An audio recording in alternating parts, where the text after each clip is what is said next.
আমরাই বলেছিলাম যে কংগ্রেসের পতাকাটা সিপিএম এর কাছে বিক্রি করে দেওয়া হচ্ছে।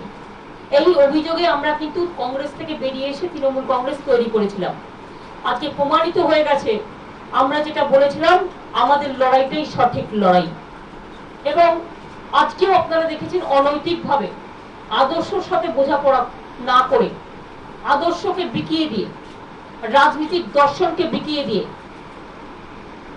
যারা কেউ নিজেদের গান্ধীবাদ বলতেন, কেউ সুভাষবাদ বলতেন, কেউ বা মার্ক্সবাদ বলতেন, কেউ বা লেনিনবাদ, এখন সবাই বাদ হয়ে গেছে। এখন শুধু স্বার্থপরতা বাদ চলছে।